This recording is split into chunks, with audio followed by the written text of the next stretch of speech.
beaucoup pour ces moments de qualité là. Et comme tu le rappelais tout à l'heure, il n'y a pas besoin d'être 100, 200, 1000, juste 2 ou 3 personnes. Et voilà, c'est vraiment un moment de qualité. Je te remercie pour ce temps de louange. C'est toujours d'abord le cœur qui fait la différence. On peut être, en plus, tu es bon musicien, mais on peut être bon musicien, mais vous savez, on peut ne pas adorer Dieu. Ça peut être juste du bruit, juste de la musique. Et voilà, je te remercie pour ce temps de vraie louange, adoration. Ça fait du bien, ça fait du bien. Alors, je ne sais pas si on va pouvoir mettre le diapo. On va commencer. Alors, je me représente peut-être rapidement. Raphaël, donc je suis pasteur stagiaire à l'église de Livry. Et donc, Gabriel m'a envoyé aujourd'hui ici pour être avec vous. Pour être avec vous. Et j'aimerais qu'on partage sur un sujet. Ça sera être authentique. Avoir une vie authentique. Alors, je vous rassure tout de suite. J'ai pas eu de retour de pasteur Gabriel, j'ai pas eu des retours des gens de dire ils sont pas authentiques, ils sont faux, c'est juste pour vous rassurer. J'ai eu aucune info comme ça, c'est pas du tout ça, comme on se connaît pas très bien. C'est vraiment, ça fait plusieurs semaines, j'avais ça sur le cœur, même avant de savoir que j'allais venir ici aujourd'hui. C'était le prochain partage que je voulais faire pour l'église avec un grand E, que ça soit à Livry, que ça soit ici, que ça soit ailleurs. Et donc voilà, ça a fait son chemin en moi et je me suis dit alors c'est pour vous aujourd'hui ce sujet de l'authenticité. Voilà, alors juste j'aimerais qu'on a de la chance, on n'est pas beaucoup, ça peut être un peu plus interactif. Est-ce que ça vous parle? Authentique, qu'est-ce que ça veut dire pour vous? Je vous dis authentique, vous me dites quoi vous? Vrai, ok. Soi-même, unique, ok. Ouais, c'est très bien tout ça. Une dernière chose ou non? Pas d'autre mot qui vous vient? On peut passer sur l'autre diapo. Donc, qualité de ce qui est vrai, pur. Je regarde si j'ai la même chose sur mon truc parce que j'en ai mis plusieurs, qui consiste en une autorité absolue. Alors, je vais m'arrêter juste un instant là-dessus. En fait, quand j'ai lu cette définition qui consiste en une autorité absolue, je me suis dit, waouh, c'est fort comme terme, autorité absolue. Et ça m'a vraiment parlé. Je me suis dit, est-ce que c'est pas un Dieu comme ça qu'on a? Un Dieu qui a une autorité absolue. Et on y reviendra un tout petit peu après. Est-ce que c'est pas l'Église de Christ aussi, on verra, d'avoir une autorité, alors peut-être pas absolue, c'est peut-être pas le bon mot pour nous, mais ça fait partie de ce que c'est que l'Église, l'Ecclésia, qui est aussi une instance de gouvernance. En fait, l'Église, elle est aussi là pour gouverner normalement, c'est-à-dire pour gérer, pour administrer, pour s'occuper, pour cultiver en fait la terre. La terre, ça veut dire les gens, ça veut dire la planète, l'environnement, ça veut dire les animaux, ça veut dire vraiment gérer tous les aspects de notre vie sur Terre. Donc je me suis dit, waouh, c'est fou comme c'est fort, authentique, autorité. Moi, j'aurais pas dit ça, par exemple. Quand j'ai lu ça, moi, j'aurais jamais dit autorité avec authentique. Donc on continue, qui est véritablement de l'auteur auquel on l'attribue. Pareil, quand Dieu fait quelque chose, on peut se poser la question, est-ce que c'est vraiment Dieu qui l'a fait, si c'est authentique? Acte qui fait foi par lui-même, dont l'exactitude, la vérité ne peut être contestée. On ne peut pas dire c'est faux, on ne peut pas dire c'est pas vrai.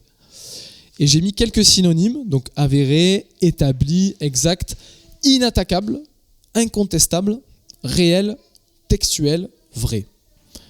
Donc vous avez dit pas mal de réponses qu'il y avait là-dedans. Et je pense que tu peux passer la prochaine diapo. J'aimerais qu'on se pose des questions, tu peux laisser comme ça pour l'instant.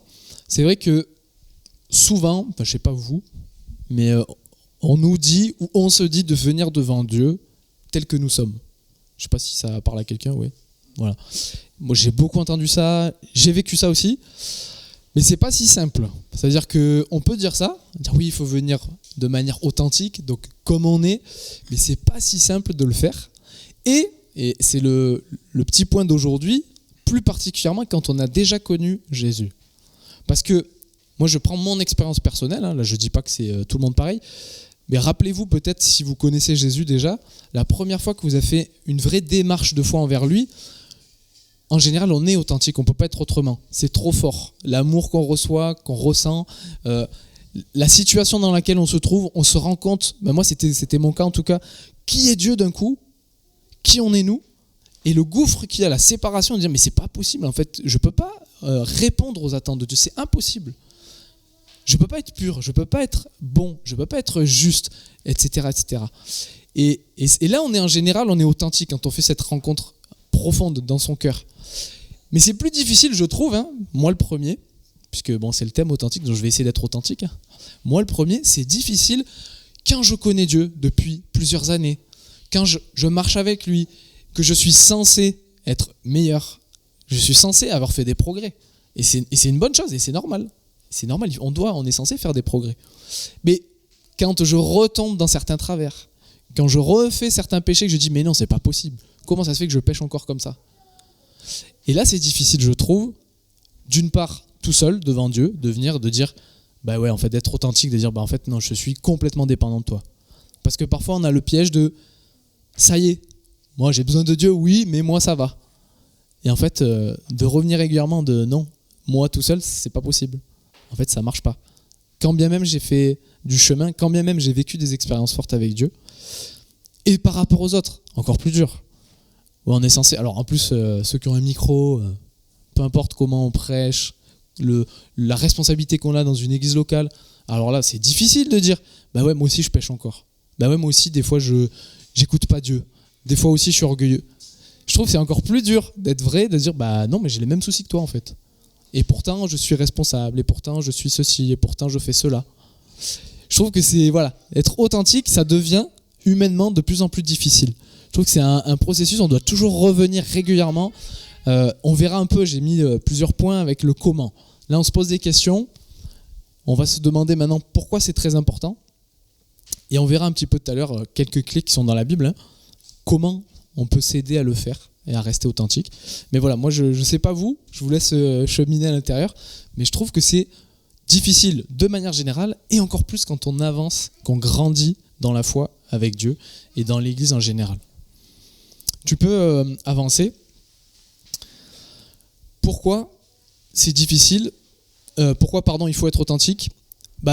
Moi j'ai mis être sauvé premièrement. Hein. Ça revient, on l'a un peu chanté tout à l'heure, mais ça revient à ça. Déjà en fait, ce que je viens de vous partager sur l'expérience vécue quand on fait une rencontre avec Jésus, on ne peut pas faire semblant en fait.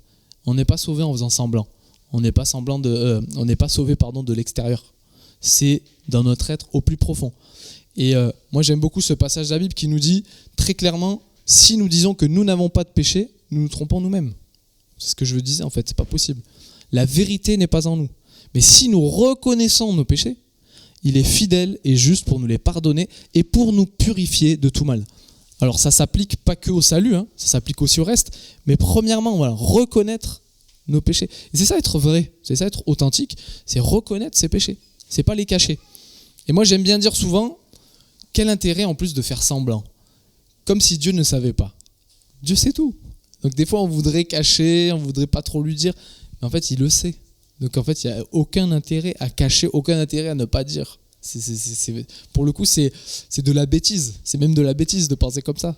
Même si on comprend humainement, on a honte, mais en fait il sait déjà. Donc il attend juste qu'on lui dise, pas pour qu'il le sache, parce qu'il le sait déjà, mais plus pour qu'il voit la démarche de la confiance. Je sais, mais dis-le moi. C'est un peu comme la prière de façon générale.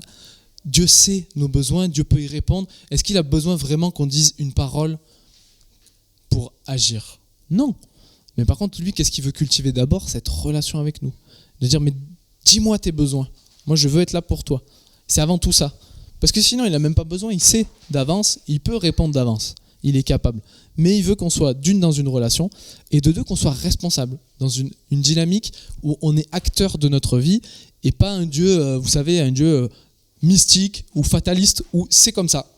Et ça pourrait être une dérive, on va en parler un petit peu de l'authenticité, de penser qu'il n'y a rien à faire et qu'il n'y a rien à changer. Et que voilà, c'est comme ça. Si quelque chose arrive, c'est que Dieu l'a voulu. Moi, je pense que oui, Dieu permet des choses, mais ce n'est pas toujours lui qui a voulu. Hein ? Sinon, on n'est plus... Pour ma part, on n'est plus dans le christianisme, c'est plus le Dieu de la Bible. Le Dieu de la Bible, c'est pas un Dieu, tout arrive comme ça, nous on n'y peut rien, on subit. C'est pas le Dieu qu'on voit dans la Bible. Donc voilà, première raison.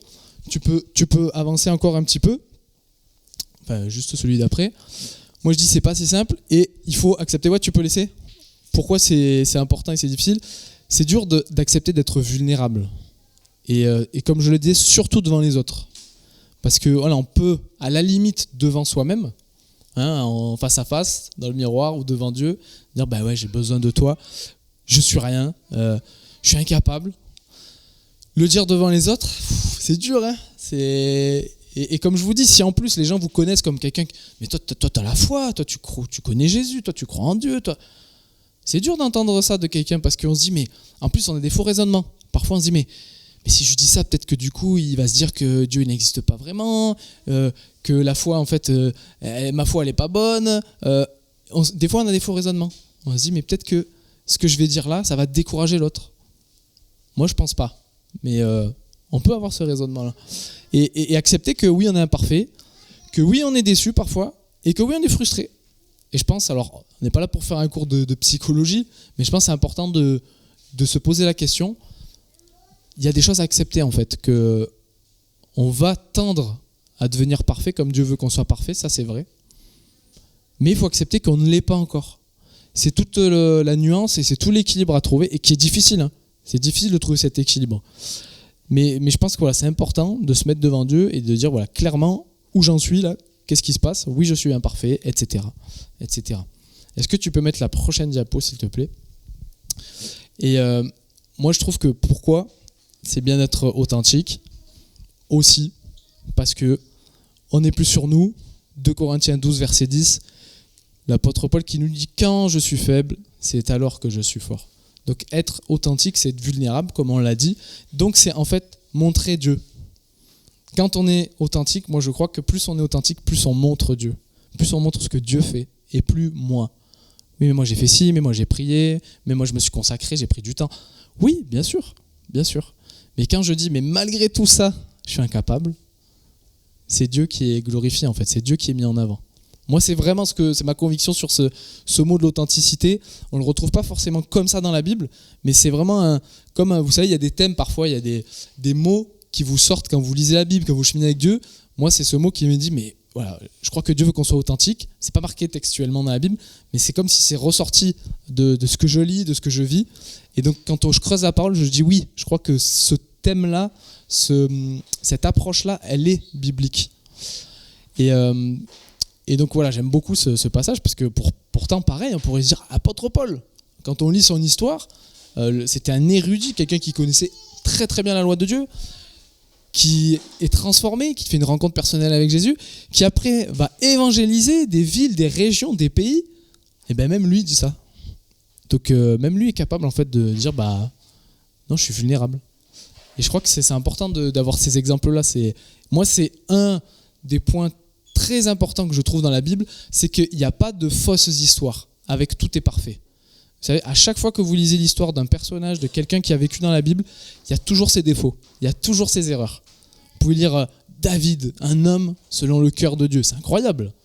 On t'est appelé, on t'appelle, un homme ou une femme, hein, mais là c'est un homme selon le cœur de Dieu. Et pourtant, on ne nous a pas caché les histoires de son adultère, du meurtre du mari de la femme avec qui il a eu un adultère. On ne l'a pas caché. Pour nous montrer que c'est une histoire, c'est vrai. Et que, en fait, le cheminement de l'homme, il est comme ça sur Terre, malheureusement. Oui, on a des erreurs, oui, on fait des fautes, oui, en fait, on a besoin de Dieu. Et moi, j'aime qu'on ne nous cache pas les choses, qu'on nous montre la vérité. Tu peux passer. Et pourtant, voilà, ça c'est une petite questionnement ensemble. On peut se dire, mais on voit ça dans la Bible. Moi, ça m'a souvent interpellé, ce mot au départ. Soyez saints parce que moi je suis saint. C'est Jésus qui parle, qui dit à ses disciples et qui annonce, et c'est déjà dit dans le Lévitique, si je ne dis pas de bêtises, c'est déjà dit dans l'Ancien Testament. Dieu dit à son peuple, vous serez saints parce que moi-même je suis saint. Et moi, ça m'a toujours interpellé de dire, mais moi je ne suis pas saint. Quand je vois ma vie, quand je vois comment je réfléchis. Et ce qui m'a beaucoup aidé, c'est de cheminer sur ce mot, qui je pense qui souvent est mal compris. Saint, c'est pas être parfait, au sens humain. Saint, c'est être à part, mis à part. Et donc, moi, j'ai mis pas parfait. Et je pense que ça change beaucoup de choses, de comprendre qu'on est mis à part, quand on fait le choix de suivre Jésus. Il nous met à part. Et ça, c'est différent d'être parfait. Parce que je suis à part, oui, je vais être transformé, oui, je vais cheminer avec lui, donc oui, je vais normalement de plus en plus lui ressembler. Mais je sais que ma nature humaine, pour l'instant, n'est pas parfaite. Et ça m'enlève une pression de croire que « Ah, mais je ne suis pas comme Jésus, je ne suis pas parfait. » Donc c'est très important de comprendre ça, être saint. Et je pense que certains dans différents milieux d'ailleurs religieux, ont mal saisi ça. Jusqu'à carrément, vous savez, canoniser des gens en disant ils sont saints. Je pense que c'est pas cette distinction-là dont Dieu parle dans la Bible. C'est être saint, c'est être à part, faire partie de son peuple et être dans son équipe. Je vais vous donner une toute petite illustration. Qui fait du sport ou est fan de sport, suit une équipe toi, je sais un peu. Personne d'autre ? Non ? Parce que aussi Baudry. Parce que alors moi je suis professeur de sport, donc je travaille là-dedans aussi, et je suis fan de football notamment. Pas de votre club d'ici, mais personne n'est parfait, hein, n'est-ce pas ? Mais ce qui m'a beaucoup interpellé comme image une fois, c'est un. Alors peut-être que vous connaissez d'ailleurs, c'est l'aumônier aujourd'hui de Olivier Giroud, Joël Thibault, avec qui j'ai grandi dans la foi au début, avant qu'il soit aumônier. Et une des images qu'il nous avait données, que j'ai trouvé très parlante par rapport à l'identité qu'on a, c'est le club et la licence qu'on peut avoir. Il dit on peut avoir une licence, on peut appartenir à un club et ne pas jouer sur le terrain. Et je pense que c'est cette notion qui est très importante pour nous. On peut appartenir à Jésus, on peut appartenir à Dieu et ne pas être en action et ne pas encore manifester ce qu'il a préparé pour nous. Mais le point sur lequel je voudrais appuyer aujourd'hui, c'est que c'est pas parce que tu ne fais pas des actions parfaites. Donc au sport, on pourrait dire c'est pas parce que tu marques pas le but, t'es pas décisif, tu défends pas bien. Moi, je suis gardien, que tu fais pas une parade pour sauver un but, etc. Que tu ne fais pas partie de l'équipe. Et avec Dieu, c'est pareil. C'est pas parce que tu n'accomplis pas tout exactement comme il te l'a demandé que tu ne fais plus partie de son équipe. Et dans l'authenticité, je pense que c'est ça qui est important de dire. Je fais partie de l'équipe. Oui, je suis pas encore bon. Oui, je dois travailler ça. Comme on le fait à l'entraînement, hein. On sait quel point on doit travailler. Il y a eu match. Qu'est-ce qui n'a pas fonctionné et on travaille dessus. Et nous, c'est pareil, notre vie, notre témoignage, qu'est-ce qui ne va pas ? Et on travaille dessus. Mais sans oublier que tu fais partie de l'équipe, tu fais partie de la famille de Dieu. Tu appartiens à Dieu. Ça ne changera pas. D'accord ? Le blason, il ne changera pas. Que tu joues pas, que tu sois bon, que tu sois pas bon. Et moi, dans l'authenticité, je pense que c'est très important d'avoir ça à cœur. De dire, ok, je fais partie de cette équipe. Et donc, j'ai cette assurance, cette paix qui me permet de travailler. Et pas, parce que je ne suis pas parfait, je travaille, donc je suis dans l'angoisse, l'inquiétude, est-ce que je suis sauvé ? Est-ce que Dieu m'aime toujours ? Pour moi, ça c'est le piège. Il faut vraiment rester dans cette équilibre. C'est pas la question Dieu t'aime, si tu l'as choisi, il t'a sauvé et il l'a fait pour toi, c'est fait. Maintenant oui, on travaille. Maintenant oui. On peut avancer sur les pièges de l'hypocrisie, donc qui est l'inverse de l'authenticité. Hein. Alors peut-être, certainement, vous connaissez ce que c'est l'hypocrisie. En fait, c'est le mot qui est utilisé, ça veut dire mettre un masque. Hein. C'est le vrai sens du terme, c'est porter un masque. Hein. Donc c'est pour ça que j'ai mis cette petite illustration. Et 3 grands pièges que je voulais qu'on partage et que je vous laisserai réfléchir là-dessus, vous aussi, sur qu'est-ce qui peut poser problème en étant hypocrite. Premièrement, proposer une relation avec Dieu qui est inaccessible. Si on fait semblant, tout est beau, tout va bien, moi je vous le garantis, vous montrez ça aux gens qui ne connaissent pas Dieu, ils disent c'est pas pour moi. Hein. Certains vont vous dire c'est trop. Moi c'est pas possible, moi je suis pas comme ça. Moi je suis pas fidèle, moi je suis pas honnête. Donc ce Dieu-là dont tu me parles, il n'est pas pour moi. C'est inaccessible en fait. Comprenez ça, c'est vraiment un piège de faire semblant que tout va bien. C'est le premier grand piège. À l'inverse, on peut écœurer les gens. C'est-à-dire qu'il y a ceux qui vont se dire c'est inaccessible, mais qui croient que c'est vrai ce que vous vivez. Et il y a ceux qui vont se rendre compte qu'en fait c'est faux. Et donc là, pareil, c'est du vent, c'est du blabla ce que tu me racontes. C'est pas une vraie relation, c'est pas une vraie histoire là. C'est pas une vraie croyance, c'est pas une vraie foi. Puisque tu me dis des choses, tu fais l'inverse. Tu ne tiens pas ce que tu dis. Et là, pareil, si on a fait croire que c'était possible d'être parfait, sans défaut et tout, on peut écœurer les gens. On peut les dégoûter, ils n'ont pas envie de s'approcher de Dieu. Des gens hypocrites, des chrétiens hypocrites, ça ne m'intéresse pas. Combien, je suis sûr que vous en connaissez. Combien vous avez entendu des gens comme ça ? Moi, j'en ai entendu. Hein. Ah, mais les chrétiens, ils sont comme ça. Ah, mais les chrétiens, moi, c'est bon. Et quelque part, malheureusement, ils ont raison, quelque part. Quand on leur a dit, non, mais regarde, quand tu vas rencontrer Jésus, tout ira bien, tu auras plus de soucis, et que c'est pas vrai, ils vont dire, mais en fait, tu m'as menti. Là, tu m'as vendu un leurre. Donc, deuxième grand piège. Alors, peut-être qu'il y en aurait d'autres, hein, mais moi, c'est les 3 choses qui m'ont parlé. Et le troisième point, c'est que même pour nous, mais c'est fatigant. C'est fatigant de faire semblant, de porter un masque et de ne pas être soi-même. Tu disais tout à l'heure d'être soi-même. C'est tellement plus facile d'être soi-même, tellement plus relâche. On ne porte pas un fardeau qui n'est pas le nôtre. Et donc moi je pense que, moi j'en connais des gens qui font semblant, ils s'épuisent. Et ça veut dire qu'on n'a pas le droit à l'erreur. Tout doit être calculé. Vous voyez ? Ah, mais j'ai dit, il faut que je parle comme ça. Il faut que j'arrive à telle heure. Il faut que je m'habille comme ça. Il faut. C'est que Dieu. Il faut. C'est épuisant. Et on redevient bon, c'est un mot qu'on peut utiliser, légaliste, c'est-à-dire qu'on se recrée une loi pour nous-mêmes. Déjà, Dieu veut nous libérer d'une loi stricte et bête et méchante, j'ai envie de dire. Même s'il y a une vraie loi d'amour qui vient dans notre cœur. La Bible, elle dit qu'il y a une loi, mais c'est une loi d'amour aujourd'hui, en Jésus. Mais en plus, c'est une mauvaise loi, pour le coup. C'est même pas la loi que Dieu avait établie au départ, c'est même pas ça. C'est une loi qu'on crée et on se rajoute des règles pour faire semblant. Et ça, c'est vraiment... c'est triste, en fait. En fait, le vrai mot, c'est que c'est triste. Et moi, je crois que les gens, ils veulent pas de ça. Les gens avec qui on vit aujourd'hui, moi, voilà, de tous les gens que je connais depuis que je connais Jésus, ils veulent une vraie relation, ils veulent quelque chose d'authentique. Ils te disent, si c'est vrai, oui. Si tu connais un vrai Dieu comme ça, à la fois qui m'accepte comme je suis et en même temps qui me fait vivre des choses extraordinaires, toujours les deux, oui, ils ont besoin de ça, d'authenticité. Pas d'une façade.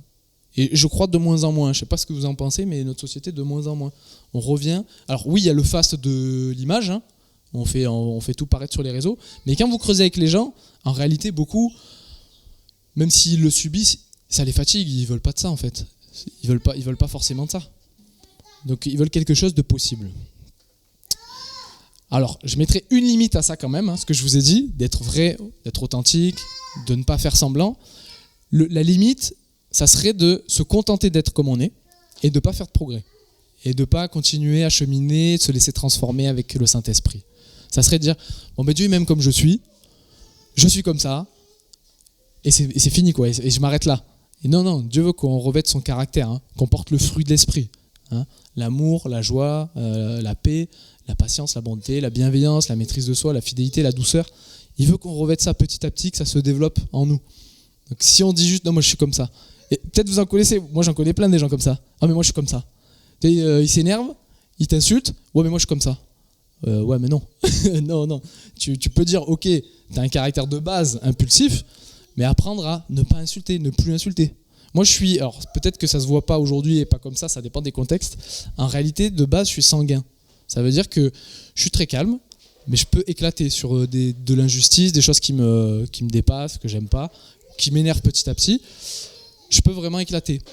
Mais je peux pas, en fait, je peux dire oui, j'ai ce caractère de base, c'est une personnalité que Dieu m'a donnée, mais je peux pas me contenter et dire quand j'éclate, je vais tout casser, j'insulte les gens, je suis méchant. C'est pas possible, je peux pas dire ça en fait. Et donc c'est de faire comprendre qu'on a une personnalité, que Dieu a créée, ça c'est vrai, mais il y a le caractère à l'intérieur qui doit être développé différemment. Je vous donne un autre exemple. Si vous êtes colérique, souvent on peut se dire la colérique c'est pas bien. Je pense que il faut être plus nuancé. C'est que la colère, elle provient d'une émotion, déjà vous y pouvez rien, et elle est souvent justifiée. Et souvent c'est l'injustice. C'est souvent ça. Il y a une situation, il y a quelque chose qui se passe, je dis c'est pas possible, ce n'est pas normal.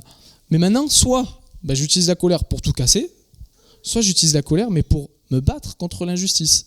Alors il y a des gens qui vont lever des associations, des gens qui vont faire du droit. Mais comment je peux régler cette situation ? Je parle en société carrément. Et là, cette colère, elle peut être transformée comme il faut. C'est quand même fou de lire dans la Bible que Dieu se met en colère aussi. Dieu, il a une sainte colère. Pourtant, on ne peut pas dire que Dieu il pêche. Enfin, moi, je ne crois pas que Dieu pêche. D'accord ? C'est pas le Dieu que je connais, il est parfait. Donc, et pourtant, il se met en colère. Ça veut dire que c'est juste que sa colère, elle est justifiée d'une et elle est juste. Elle est justifiée et juste. C'est-à-dire elle est appliquée comme il faut. Comme vous mettez en colère contre votre enfant, et soit il est tout petit, je ne vais pas le taper en fait. Je ne vais pas lui mettre un coup de genou. Vous comprenez ? Et pourtant, je peux me mettre en colère. Par contre, je vais mettre en place, dire qu'est-ce que je fais ? Je te mets dans quel lieu pour que tu sois protégé ? Parce que ce que tu as fait, je ne suis pas d'accord avec ce que tu as fait. T'expliquer, te montrer. Et en fait, cette colère, on peut la transformer en quelque chose qui va le faire grandir ou le détruire. Et c'est à nous de choisir en fait. Est-ce que j'utilise ça pour... Donc, voilà la limite que je pose. Je m'arrête là sur la limite d'être authentique. C'est pas se contenter de qui on est et de pas évoluer, de pas bouger. Voilà, tu peux avancer. Maintenant, j'aimerais qu'on se pose quelques questions, parce que souvent, et je sais comment on est, on peut se dire des belles paroles, mais après on se dit, bon, c'est très gentil tout ça, comment je fais ? Comment je peux maintenant avancer et faire la différence, puisque j'ai compris, être authentique, mais comment je fais pour devenir authentique maintenant ? Donc j'aimerais qu'on lise plusieurs passages. Alors j'ai pas tout mis, tu peux la mettre, je sais plus dans quel ordre. Voilà, alors il y a celui-là. Une des aides que j'ai trouvées dans la Bible, confessez donc vos péchés les uns aux autres et priez les uns pour les autres, afin que vous soyez guéris. Soyez bons et pleins de compassion les uns envers les autres. Pardonnez-vous réciproquement comme Dieu vous a pardonné en Christ. Ça, je pense que ça peut être très concret, il ne faut pas le laisser juste marquer. C'est se confesser les péchés, c'est-à-dire aller voir les gens et avoir des gens de, j'ai envie de dire, ressources, référents, pas des titres, hein, je parle de gens de confiance en fait, avec qui on peut se livrer, dire écoute, j'ai du mal là-dessus, cette semaine c'était compliqué, aujourd'hui c'était dur, et pouvoir se livrer et donc être vrai, être authentique et prier. Hein, c'est pas juste se le dire, c'est se le dire et prier, dire écoute, je te soutiens, on prie ensemble. Ça c'est une clé. Deuxième clé, le pardon, la compassion, essayer de se mettre à la place à chaque fois. S'il y a quelque chose qu'on a mal vécu, plutôt que de réagir tout de suite, de dire mais si cette personne agit comme ça, pourquoi ? Qu'est-ce qui peut faire que ? Et souvent, vous savez très bien que souvent, les gens qui vous font du mal, c'est parce qu'ils sont eux-mêmes blessés, parce qu'eux-mêmes on leur a fait du mal, parce qu'eux-mêmes ils ne comprennent pas la situation dans laquelle ils sont, etc., etc. Et donc cette compassion et d'être capable de pardonner, et très concrètement, peut-être c'est le dire, même si on n'a pas... Des fois on voudrait qu'il y ait l'émotion avec. Moi je crois que des fois c'est pas obligé que « Ah mais je le sens pas ». Tu n'as pas besoin de le sentir. Dis Seigneur, je le sens pas, mais je veux faire la démarche de pardonner cette personne. Vous savez même pas le dire, écrivez-le. Moi j'écris beaucoup, ma femme elle écrit beaucoup aussi, on a plein de carnets dans nos tiroirs, on écrit. Des fois, on ne sait pas dire, on n'arrive pas. Eh bien, écrivons. S'il y en a qui dessinent, dessinez. S'il y en a qui dansent, dansez. En fait, courez, exprimez d'une manière pour vous libérer aussi de ça. Quand on dit de poser les fardeaux, déposer le fardeau qui est sur notre cœur, sur nos épaules, ce qui nous pèse, moi, je pense qu'il y a plein de manières de le faire. Et on peut le dire à quelqu'un. Il faut le dire devant Dieu, bien sûr, mais ça peut être avec quelqu'un. Mais il y a plein de façons de le faire. Peut-être si c'est sortir dans la forêt, bon, il n'y a pas trop de forêt ici, mais... C'est aller marcher dans la rue, Si c'est faire un peu de sport, faites du sport pour que, en même temps, vous dépensez l'énergie. Je parlais de colère, mais des fois c'est ça. C'est juste, je suis énervé, il faut la dépenser cette énergie. Tiens, je vais en profiter pour me mettre en forme, plutôt que de rester, d'être énervé. Donc voilà, c'est des petites réflexions que je voulais avoir avec vous, de comment on peut faire pour être authentique, dire les choses, les écrire. Vous voulez parler à quelqu'un, écrivez-lui des fois. Moi, ça m'arrive. Hein. Je donne un exemple très précis. Mon papa, par exemple, on n'a pas beaucoup de discussions, qui n'est pas encore croyant. On n'a pas beaucoup de discussions profondes, c'est difficile. Les échanges, il y en a peut-être, vous connaissez le papa traditionnel, on ne parle pas trop, on ne dit pas ses émotions, etc. Parfois, j'écris pour son anniversaire, j'écris des cartes, j'écris des mots. Et il ne dit rien, mais en fait, il sait. Il ressent. Et parfois, il te ressort le truc de ça l'a touché. Mais il va pas forcément dire. Mais après un moment, le temps qu'il est digéré, bon, ça dépend. En fait, vous avez semé. Donc vous avez fait quelque chose, vous avez été vrai. Mais d'une autre manière. Vous n'arrivez pas en parlant, vous avez fait d'une autre manière. Vous avez été vrai dans votre carte. Donc voilà, je pense qu'il faut trouver aussi ce qui nous correspond pour être vrai. Ce qui est pour nous en fait. Hein. On n'a pas tous la même manière d'être authentique les uns avec les autres. Tu peux passer l'autre diapo. Et voilà, des choses maintenant encore plus concrètes si je puis dire. La parole elle nous dit de ne pas aimer seulement en parole, avec la langue, mais en action et avec vérité. Il y a des choses, c'est pareil, être vrai, en tant que chrétien, c'est pas pour nous critiquer, pour nous faire mal, nous autoflageller, c'est pas ça. Mais c'est que parfois on peut dire, voilà, Dieu t'aime, Dieu pourvoit, Dieu est là pour toi. Mais nous on fait pas. Des choses toutes simples, vous croisez un sans-abri, alors je dis pas qu'il faut s'occuper de tous les sans-abri, je dis pas qu'on a toujours le temps, attention, mais juste prendre un temps pour lui parler. Déjà le considérer, là déjà on prend un temps, et peut-être qu'il y a un besoin auquel on peut répondre, si on a le temps, bien sûr, si on a les ressources. Des fois c'est des choses très simples, un petit repas pour le midi, un petit repas pour le midi, mais de montrer, de dire, je te dis pas juste, Dieu te bénisse, je prie pour toi, ouais d'accord, t'es gentil, on fait ça des fois, Moi, je prie pour toi. Ah, t'es gentil, il est gentil lui. Mais en fait, ils veulent pas d'un Dieu qui dit, qui est loin en fait, qui dit courage. Mais un Dieu qui s'occupe vraiment d'eux. Et nous sommes des ambassadeurs de Dieu, de Christ. Donc on doit faire ça en fait.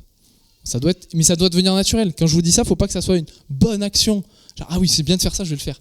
C'est qu'il faut que notre cœur, petit à petit, devienne. Ça me paraît normal en fait si j'ai le temps. Je vous le dis, hein, des fois on ne peut pas. Vous devez aller au travail, il y a des priorités. Vous n'avez pas le temps aujourd'hui, vous n'avez pas le temps à ce moment-là. C'est pas grave, c'est pas ça. C'est ma manière de vivre petit à petit doit devenir authentique et vraie, capable de. Est-ce que je cours à droite à gauche tout le temps, ou est-ce qu'à un moment donné je prends le temps aussi pour les gens? Et donc là, je vous donne cet exemple-là. Ça peut être juste vos voisins. Combien de fois, moi, la voisine, j'ai juste accompagné en voiture. Elle est retraitée, veuve. Elle a du mal à se déplacer. Mais je l'amène à la pharmacie, on va faire les courses, au docteur. Quand je peux. Des fois, elle me demande, je peux pas. Je ne vais pas me dire, je suis méchant, c'est pas un bon témoignage. Ben non, je peux pas.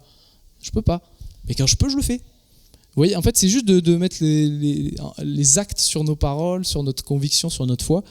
Et moi, l'authenticité, pour moi, ça va avec cette simplicité aussi. C'est pas toujours des grandes choses selon nos yeux à nous. C'est grand, en fait, pour Dieu, de prendre du temps pour quelqu'un qu'on ne connaît pas beaucoup, pour notre voisin, pour notre voisine, pour notre collègue de boulot. En fait, c'est grand, ça. Faites un point, faites le tour. Si vous faisiez un sondage, combien de personnes prennent du temps pour écrire une carte, par exemple, à son collègue? Qui fait ça? Personne ne fait ça. Hein. Donc moi, quand je le fais, ma femme, elle le fait beaucoup aussi pour Noël, ces deux occasions, ou pour un anniversaire, écrire une carte où on a juste pris le temps de penser à la personne, dire, tiens, si tu peux m'inspirer un peu comment tu vois cette personne, et moi, quelle qualité je décèle chez elle, quel cœur elle a et tout, et juste lui dire, voilà, en gros, c'est comme je te bénis, quoi, c'est une bénédiction dans les paroles qu'on a écrites. Je peux vous donner le témoignage de ma femme, dans son ancien travail, des mamans, je crois qu'elles avaient 55, 60 ans, donc beaucoup d'écart d'âge, qui ont pris dans ses bras, qui ont pleuré, ou qui sont allées s'enfermer, elles avaient un petit KGB où elles se changent, qui sont allées s'enfermer et pleurer à la lecture d'une carte. Pourtant, c'est juste des mots sur une carte. Mais pour moi, c'est grand ça, je pense que c'est grand. Le cœur de Dieu, c'est ça, c'est je t'ai pas oublié, je te connais, j'ai pris soin de toi. Des fois, c'est juste ça. Et être authentique, c'est ça. C'est juste te partager mon cœur. Et donc, si possible, le cœur de Dieu dans mon cœur, mais voilà, c'est vraiment, pour moi, c'est très important les actions, parce que des fois, en action, on imagine des grandes choses, ou compliquées. Moi, je pense que c'est pas compliqué. Je pense que c'est des petites choses. Des petites choses. On peut continuer. Et alors, je vais vous le lire, je ne l'ai pas tout mis parce qu'il est un peu long. Peut-être faire des petites coupes. Alors, c'est un passage, vous pouvez le prendre si vous avez votre Bible, c'est Actes chapitre 11, c'est les versets 19 à 26. En fait, c'est à Antioche, la première fois qu'on va appeler les disciples de Jésus chrétiens. En fait, avant, on ne les appelait pas les chrétiens. Et c'est super intéressant. Donc, c'est après la mort d'Étienne, c'est un des disciples qui a été lapidé. On commence à faire souffrir les croyants. Ils partent de tous côtés. Ils sont allés jusqu'en Phénicie, à Chypre, à Antioche. Mais ils ont annoncé la parole de Dieu seulement aux Juifs, pour l'instant. C'est pas marqué pour l'instant. Pourtant, certains parmi eux, de Chypre et de Cyrène, viennent à Antioche. Ils annoncent la bonne nouvelle du Seigneur Jésus à des gens qui ne sont pas juifs. Pour nous, c'est comme si des gens qui ne sont pas croyants, encore pour l'instant.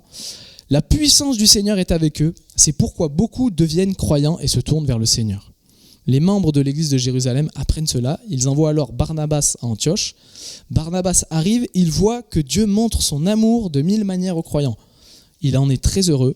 Il les encourage tous à rester fidèles au Seigneur de tout leur cœur.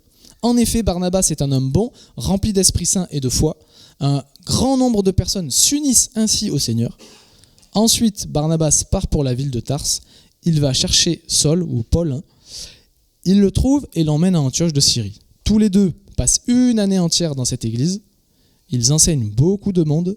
Et c'est à Antioche que pour la première fois, les disciples sont appelés chrétiens. Je pense qu'il y a plusieurs enseignements. Alors, il n'y a pas tous les détails qu'on aimerait. Des fois, j'aimerais qu'il y ait plus de détails pour avoir plus de matière à partager. Mais premier truc, c'est un des commentaires bibliques que j'ai lu. C'est que les chrétiens, ils ont été nommés pour la première fois à Antioche parce que c'est là la première fois qu'ils ont constitué une église dans une population païenne, c'est-à-dire une population où il n'y a pas de juifs. Donc, comme nous, dans un lieu où il n'y a pas de croyants, en fait, pas de chrétiens. Et c'est intéressant. c'est parce que justement ils ont vécu avec les non-croyants. Être authentique, je pense, c'est ça, c'est vivre avec. C'est pas dire blabla, blabla, ma foi, je crois en Jésus, je crois ceci, la Bible, blabla, mais je vis pas avec toi, on se côtoie pas, on fait pas de choses ensemble. Moi, je crois qu'être authentique, c'est ça, c'est vivre avec les gens. Et c'est de cette vie, de ce qu'ils ont vu finalement, que la population dit, ce sont des chrétiens. Ce qui signifie, ce sont des disciples de Jésus. Et j'aimerais, et je souhaite, et j'essaye de vivre ça, moi, qu'on dise de nous qu'on est chrétiens. Qu'on dise de nous, mais toi, tu es différent, mais toi, tu crois en Jésus, toi, mais toi, tu suis la Bible. Qu'on le dise, et pas moi, en fait, qu'à un moment donné, c'est même plus moi qui dis les choses, je dis, moi, je crois, blabla, que je dise rien, mais que par ma façon de vivre, et d'échanger, oui, on va parler peut-être, mais je vais pas prêcher, qu'on dise, toi, tu es différent. Toi, il y a quelque chose qui m'intéresse. En fait, c'est pas dit comme ça, mais en gros, c'est ça. Ils ont nommé la personne. Et ça serait bien qu'on ne se nomme plus nous-mêmes, je suis chrétien. En plus, nous, on aime trop les dénominations. Je suis chrétien, pentecôtiste, assemblée de Dieu, blablabla. Non, en fait, qu'on puisse... Je dis pas que c'est mauvais, il y a une histoire à ça, il y a une raison à chaque fois. C'est pas ça la question. Mais que les gens du dehors, les gens qui ne connaissent pas encore Jésus, eux, ils soient attirés par Jésus et pas par autre chose. Par qui on est, par ce qu'on vit. Et qu'on se nomme plus nous-mêmes, qu'on se caractérise plus nous-mêmes. Des fois, je me dis, mais on dit nous-mêmes, ouais, moi je suis quelqu'un de fidèle. Non, montre que tu es fidèle, on dira que tu es fidèle. Ne dis pas, je suis quelqu'un d'honnête. Sois honnête, c'est tout. Il n'y a pas besoin de dire, je suis honnête, en fait. Voilà. Et pour autant, vous voyez, une vie très simple, très basique avec les gens. Et en même temps, moi j'ai quand même noté toujours cet équilibre. La puissance était avec eux. La puissance du Seigneur était avec eux. Donc ça ne veut pas dire que dans cette authenticité de vérité, je dis mes défauts, etc. Et pourtant, c'est là-dedans, je crois qu'on peut vivre des miracles. Enfin, moi, en tout cas, c'est ce que je vis. Je suis imparfait au possible. Et pourtant, je vois des guérisons. Pourtant, je vois des libérations. Pourtant, je vois des gens qui réfléchissent différemment, en fait, qui sont libérés de façon de penser. Dans mes collègues de boulot, dans ma famille, dans mon voisinage. En fait, c'est ça. C'est à la fois simple, à la fois puissant. Et je pense qu'on doit vivre ça. Être authentique, c'est aussi manifester la puissance de Dieu. La puissance qui est, comme on l'a dit, dans notre faiblesse. Et aussi dans des gestes simples, des choses simples. Dieu, il sait faire. Pas de souci. Voilà. Un petit témoignage là-dessus. Juste là, pour vous dire que c'est très très simple. Je fais souvent mon sport en extérieur. C'est ce qu'on appelle le workout, avec des barres, etc. Et il y a une habituée qui s'appelle Nadine. Très très impressionnante. Plus de 60 ans. Elle est en forme incroyable. Et on s'entend très bien. Donc ça fait quelques années qu'on se côtoie souvent donc, sur ce terrain-là. Et il y a quelques semaines, il n'y a pas longtemps, de quoi on a un échange sur un thème de société. Et on n'était pas d'accord. Et en fait, elle s'énerve assez rapidement. Et moi, je lui dis, en fait, par rapport à ce que je crois, je lui dis, mais voilà, mais ça n'empêche pas que moi, je crois ça. Et je dis, non, mais Nadine, il faut quand même que tu te poses des questions, il faut que tu réfléchisses. Bon. Et en fait, elle s'est énervée, elle ne voulait plus parler. Donc j'ai dit, si tu veux plus parler, il n'y a pas de problème. Et on finit notre séance. Et à la fin, elle vient me voir, elle me dit, bon, quand même, c'est toi, Raphaël, quoi. Je peux pas m'énerver avec toi. Parce que, en fait, le caractère que je dégage avec elle, il y a de la bienveillance, il y a de l'amour, en fait. Elle me dit, quand même. Donc, je suis désolé, je m'énerve un peu vite et tout. Et je dis, mais Nadine, il n'y a aucun problème, en fait. Tu as le droit. J'ai dit, tu as le droit de t'énerver. Et moi, de mon côté, si mes propos t'ont blessé, je te demande pardon. Parce que l'idée, c'est pas de te blesser, c'est juste d'échanger. Et ça, elle a rien dit sur le moment. Et c'est cette semaine, elle m'a redit, tu sais, ça m'a marqué l'autre jour. T'es resté toi-même. Tu t'es pas énervé, tu t'es pas emporté. Et ça n'a rien changé à notre relation. Et pour moi, j'avais envie de dire, j'espère que c'est ça, être authentique. On peut être en désaccord, on peut avoir des différends. On peut même s'énerver. C'est la vie. Mais c'est pas grave, en fait. C'est pas dramatique. Et je t'aime toujours pareil. Et on peut rééchanger. Et elle m'a dit, c'est vrai que je sens en toi... Elle m'a dit, je crois, de la bonté, de la paix. Vous savez, elle m'a dit des mots comme ça. Et donc, j'ai pu le redire à ce moment-là, dire, tu sais, Nadine, moi, cette paix, c'est vraiment la paix de Christ. Il dit qu'il dépose une paix qui ne dépend pas de ce qui se passe, qu'on soit d'accord, pas d'accord, des circonstances. Et je dis, voilà, moi, c'est vraiment ça. Et elle me dit, oui, t'es bienveillant. Je dis, mais c'est pareil, tu sais, je suis pas meilleur, c'est pas la bienveillance tout seul. J'ai dit, c'est l'amour que Dieu me donne pour toi aussi, pour les gens. J'ai dit, moi, en tout cas, c'est ce que je vis. Et donc, vous voyez, c'est à l'envers. C'est bien que ça ressorte des gens. Dire, j'ai vu ça en toi. Et là, je peux appuyer et dire, mais ça, c'est Dieu. Parce que dans l'autre sens, c'est plus difficile de dire, Dieu, wow, laisse-moi tranquille avec Dieu. Alors que là, tu as vu toi-même, tu es en train de dire, tu te rends pas compte, tu es en train de dire, En gros, hein, que Dieu est à l'œuvre en toi. Elle dit pas ça, mais ça veut dire ça en fait. Parce que moi-même, peut-être je me serais énervé, j'aurais pu parler, j'en sais rien en fait. Et donc je trouve voilà, c'est des, vous voyez, c'est des petites choses, mais pourtant, c'est elle qui a dit ce mot. Hein, ça m'a marqué. Elle a dit ça m'a marqué. Et j'aimerais que voilà, qu'on laisse une empreinte comme ça, qu'on marque les gens dans ce sens-là. Voilà, je vais pas trop tarder sur dernier. Je sais plus ce que j'ai mis exactement. Voilà. Très intéressant. Pareil, c'est des réflexions parce que j'aime bien nous faire réfléchir. Vous voyez que Dieu reconnaît quelqu'un comme juste aussi à cause de ses actes et pas seulement à cause de sa foi. Ça pourrait nous troubler en tant que chrétiens. Mais non, on est sauvé que par la foi, on est juste que par la foi. Je pense qu'il faut bien le comprendre. Donc ça, c'est moi qui l'ai écrit, mais nous ne sommes pas justifiés par nos œuvres en tant que personne, hein, mais nos œuvres justifient notre foi. C'est très important la distinction, c'est que en tant que personne, je ne suis pas sauvé, je ne suis pas justifié devant Dieu par mes œuvres. Par contre, mes œuvres, elles justifient ma foi. C'est pas pareil. Ma foi, ça veut dire que si je crois vraiment, je mets en action. Et c'est toute la lettre de Jacques, elle parle de ça. Hein. La foi sans les œuvres est morte. Vous connaissez. Donc, et la distinction, elle est là. Mais ça veut dire que c'est important. Je ne peux pas dire des choses et ne pas agir en conséquence. Je crois qu'il reste une diapo. Voilà. Et après, il y aura un temps de prière, si je ne dis pas de bêtises. Ça, on l'a déjà dit, hein, finalement. Est-ce qu'il pour autant, il ne faut rien changer ? J'aime bien ce dernier exemple biblique. Pas que des témoignages personnels, mais un exemple biblique de l'histoire. Elle est longue. Hein. On résume de Joseph, le fils de Jacob, qui va être authentique. Hein. Il va dire les rêves qu'il reçoit. Ses frères vont dire, mais il se prend pour qui, lui ? Il va dominer sur nous, etc. Allez, chut, on l'expulse. Enfin, ils veulent le tuer même au début. Il va se retrouver en Égypte. Il est vrai, hein. La femme de son maître, elle veut coucher avec lui. Il dit non. En fait, tout ce qu'il fait, il est authentique, il est vrai. Il raconte, il interprète plutôt les rêves des prisonniers avec qui il est en prison. Il se rappelle même pas de lui, etc., etc. Jusqu'à arriver à diriger l'Égypte, comme si aujourd'hui on pourrait être Premier ministre d'un pays, quoi. Hein. C'est une image, mais c'est à peu près ça. Et en fait, je pense que d'être vrai, d'être authentique, c'est que ça lui a appris à ne pas calculer. C'est-à-dire qu'il n'a pas calculé. Et donc, quand tu arrives au sommet de l'État, là, par exemple, il ne calcule pas. Il fait ce que Dieu a prévu. Et donc, je pense, mais ça c'est mon interprétation, que ça lui a empêché d'être malhonnête, intéressé. Et dire, maintenant que je suis Premier ministre, je vais profiter des richesses, je vais profiter du pays, de la gouvernance, du pouvoir et tout. Et je pense que d'être vrai comme ça tout au long de sa marche, ben non, il a juste fait ce que Dieu lui a demandé de faire. Et j'aimerais que nous, on soit comme ça aussi. Et pourtant, alors, je l'ai remis pour nous, mais je l'ai remis pour lui. Hein. Pourtant, est-ce qu'il faudrait ne rien changer ? Pas sûr, hein. Peut-être qu'il faut quand même apprendre à bien dire les choses. Quand il était jeune et qu'il dit à ses frères son rêve, la manière dont il le dit, c'est un peu arrogant peut-être. Donc peut-être il y a quand même à changer, vous voyez ? Il y a peut-être des choses à réfléchir quand même. Donc c'est toujours pareil. Il faut être vrai. Ça ne veut pas dire qu'il n'y a rien à changer, que tout est parfait, que tout est bon. Voilà. Je crois que j'ai mis le dernier diapo pour prier. Voilà. C'est 3 petits points sur lesquels j'aimerais qu'on prenne un temps de prière. Est-ce qu'on peut prendre la guitare peut-être ou... Ouais. Pour juste avoir un petit temps d'introspection et pour mettre en pratique, peut-être que si vous... Alors pareil, hein, c'est toujours volontaire. Hein, si vous avez envie de prendre le temps avec quelqu'un, ce n'est pas beaucoup, vous mettre à 2, une personne pour échanger et surtout pour le moment où on a besoin de se livrer. Hein, on a lu tout à l'heure de se confesser les péchés.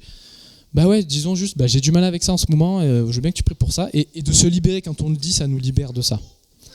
Et je finis avec, je l'ai noté pour moi, je ne l'ai pas mis là, hein.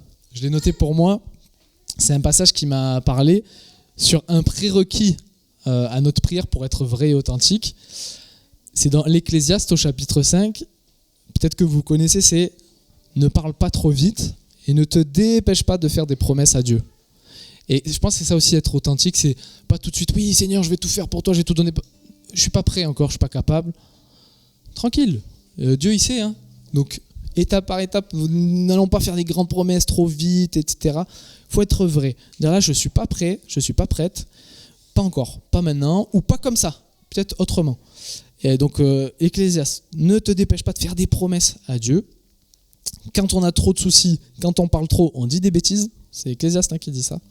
Il vaut mieux ne rien promettre que de faire une promesse et de ne pas la tenir. Hein, la sagesse de l'Ecclésiaste. Il vaut mieux ne rien promettre. Dire Seigneur, je t'ai rien promis encore. laisse-moi être transformé et puis on va avancer étape par étape. Je pense que c'est ça aussi être vrai devant Dieu, même si c'est un Dieu de miracles, etc. Voilà, je vous propose de prendre ce temps de prière. Donc n'hésitez pas à vous mettre avec quelqu'un.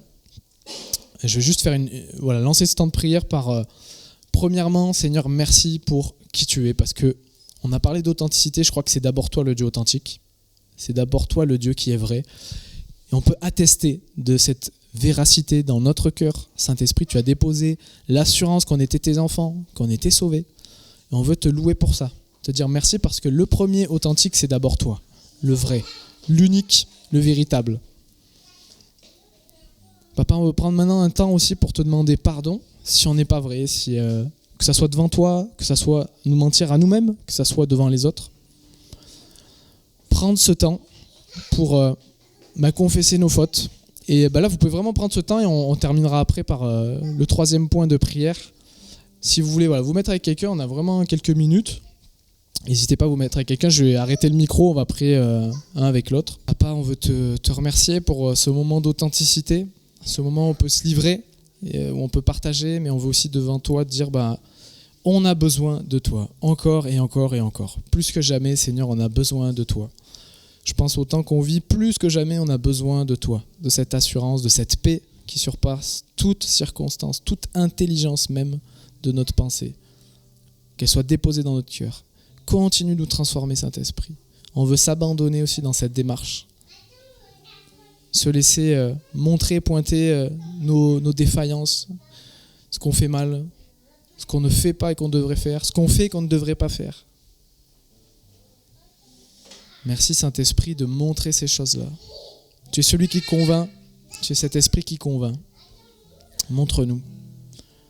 Et tu es en même temps cet esprit qui console. Alors merci de nous montrer ce qui ne va pas, de les changer en nous consolant de c'est toi qui vas le faire. Merci Père. Merci Jésus. Merci Esprit Saint.